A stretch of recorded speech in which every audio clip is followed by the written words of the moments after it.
Henry here got on the train with $200. He couldn't see any harm in a friendly game of cards. What if the other men were strangers? And take Joe Collins. He's got a nice wife at home. But he met this girl at the bar, and she looked after the first couple of drinks.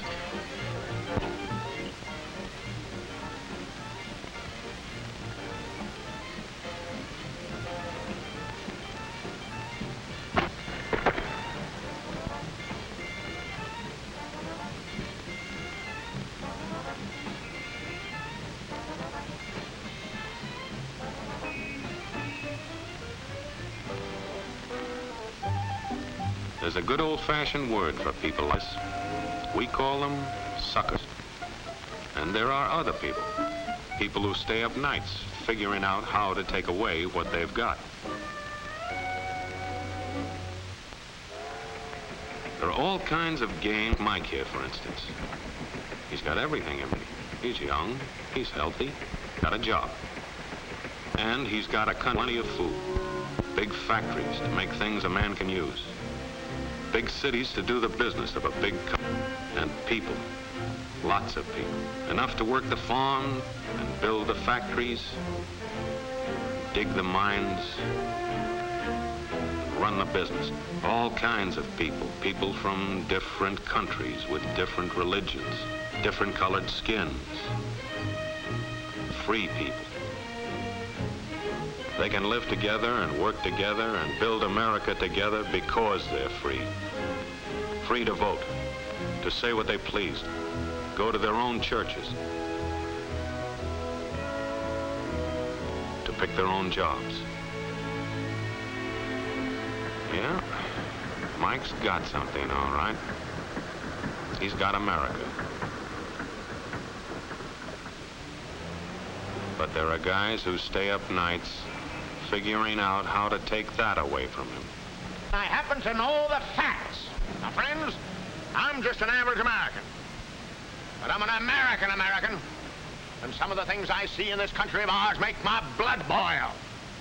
I see people with foreign money. I see Negroes holding jobs that belong to me and you. Now, I ask you, if we allow this thing to go on, what's going to become of us real Americans? I've heard this kind of talk before, but I never expected to hear it in America. This fellow seems to know what he's talking about. What are we real Americans going to do about it? You'll find it right here in this little pamphlet.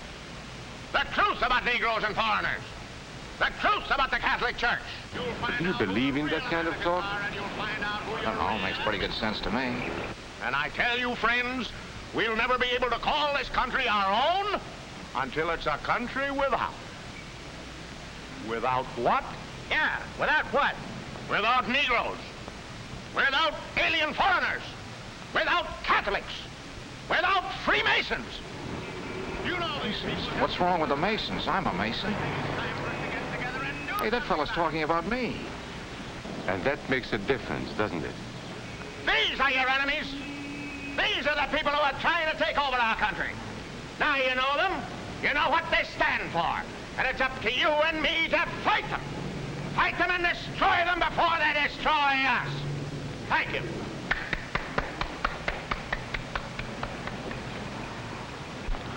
Before he said Masons, you were ready to agree with him.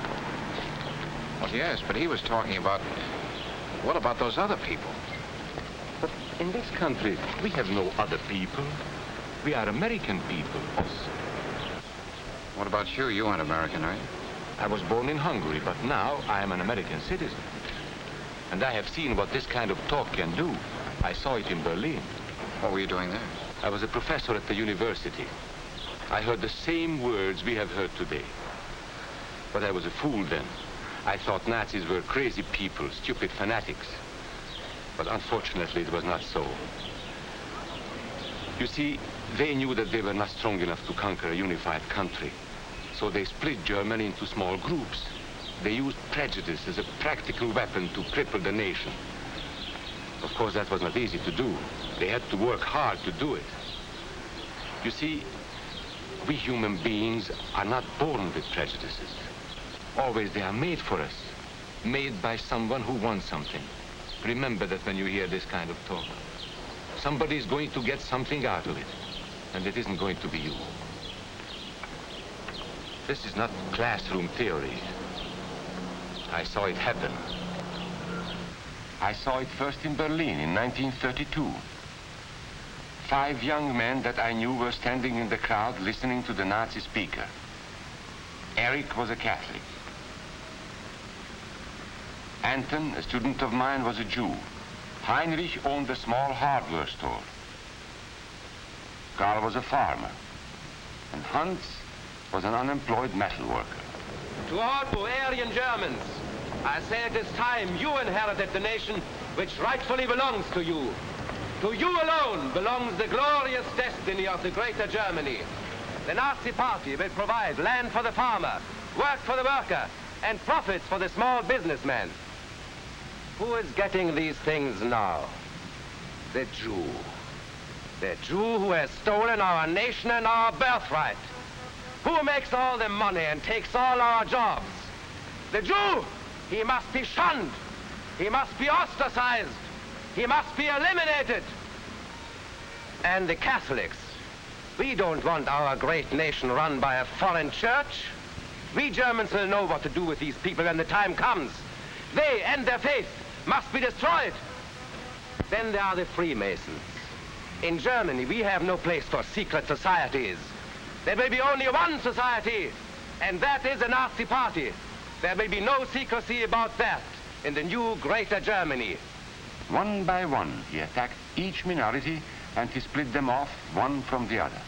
These men were all fellow Germans when they came here today. Now they were split into rival groups, suspicious of each other, hating each other. They were being swindled, all of them. But the man who was really being fooled was Hans.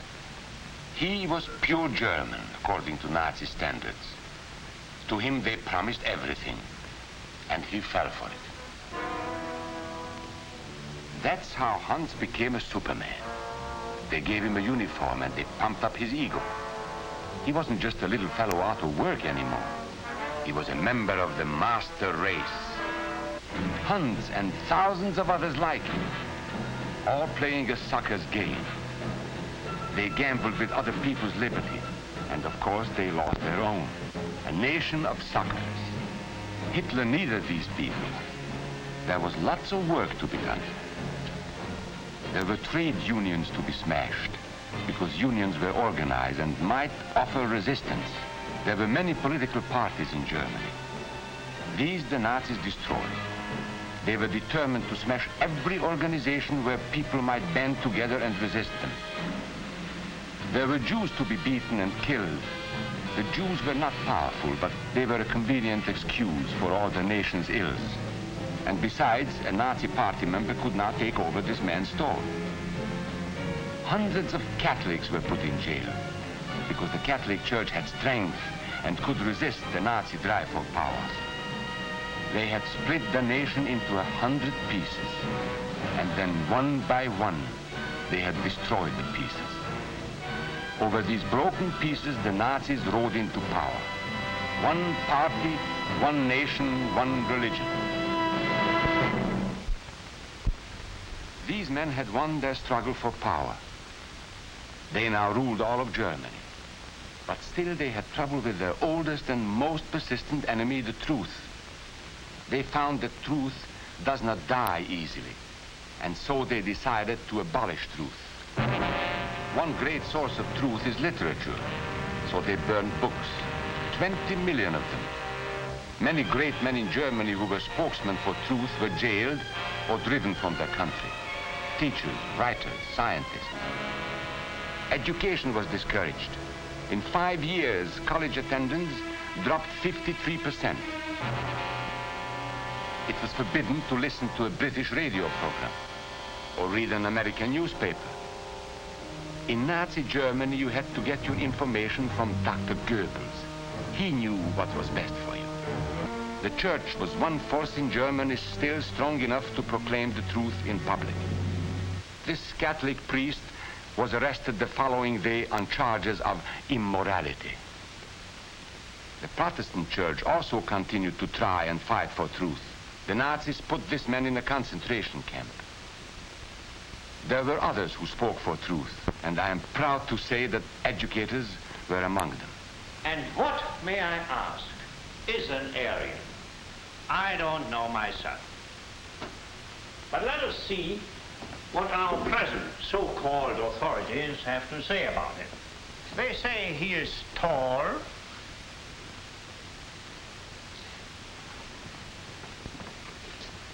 slender,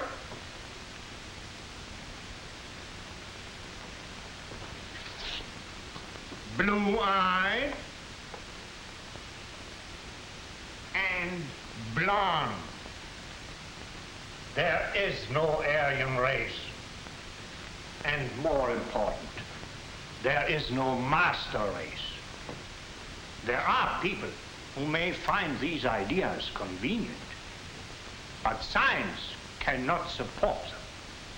There is no scientific proof that there's any correlation between a man's racial characteristics and his native ability or character.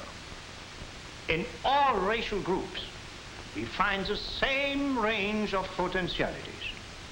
We find idiots and geniuses. We find criminals and philanthropists. We must judge each man as an individual and not by the color of his skin or his eyes or by the length of his nose.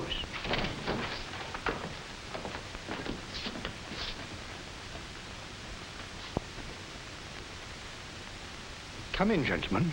It's comfortable. And remember that there is no master race. That is a scientific truth. Anyone who tells you otherwise is lying.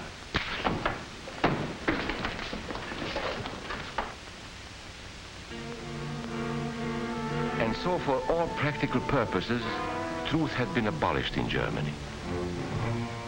A lot of my German friends wondered what had hit them. How did it happen? Where did it start? It started right here. And this was where it could have been stopped. If those people had stood together, if they had protected each other, they could have resisted the Nazi threat. Together they would have been strong. But once they allowed themselves to be split apart, they were helpless. When that first minority lost out, everybody lost out. They made the mistake of gambling with other people's freedom. Now let's see how those bets paid off. Karl the farmer was gambling on a better life for himself. What he got was extra hours of back-breaking work, as much as 100 hours a week. He was forced to stay on his land and produce what he was told to produce, because now Hitler was preparing for war. For Heinrich, who owned a hardware store, the bet didn't pay off either. 104,000 small businesses were closed in 2 years. And for Hans, conditions hadn't improved any. He had a job now in the munitions factory, but he worked long hours for little pay. The working conditions grew increasingly bad. And even though he didn't like the job, he wasn't permitted to leave it. And when Hitler decided the time was right, Germany went to war. Not by declaring war, but by a carefully prepared sneak attack. Once again, Hitler needed Hans to do his dirty work. Hans was an expert at brutality this time, and Hitler had decided to use Hans and his brutality against other peoples, the Czechs, the Poles, the French, the Russians. But in the crucial test of war, Hitler's race theories didn't pay off. His pure-blooded supermen were defeated by the mongrel armies he despised. By the British at El Alamein.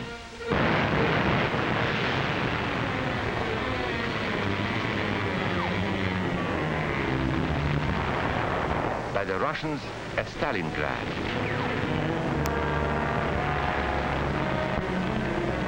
Then on D-Day by American soldiers of every color and religion, who smashed across the Normandy beaches and drove on through to the heart of Germany. For the misguided Germans who had swallowed the Nazi bait, the Nazi game did not pay off. The continent of Europe was strewn with millions of German bodies, pure Aryan bodies. Karl, the farmer, was left in the snow outside of Moscow. Heinrich stayed in Italy at Salerno. And Hans, who was going to rule the world, got only a little patch of Normandy that he could call his own. We must never let that happen to us or to our country. We must never let ourselves be divided by race or color or religion, because in this country we all belong to minority groups. I was born in Hungary. You are a Mason. These are minorities. And then you belong to other minority groups too. You are a farmer. You have blue eyes. You go to the Methodist Church.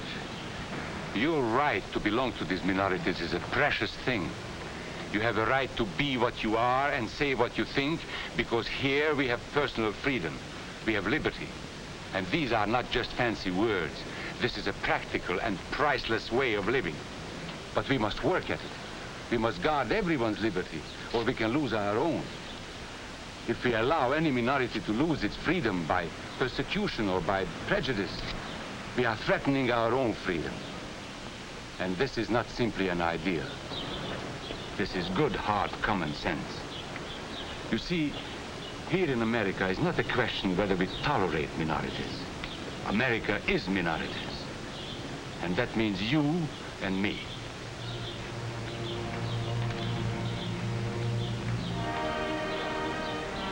So let's not be suckers. We must not allow the freedom or dignity of any man to be threatened by any act or word. Let's be selfish about it. Let's forget about we and they. Let's think about us.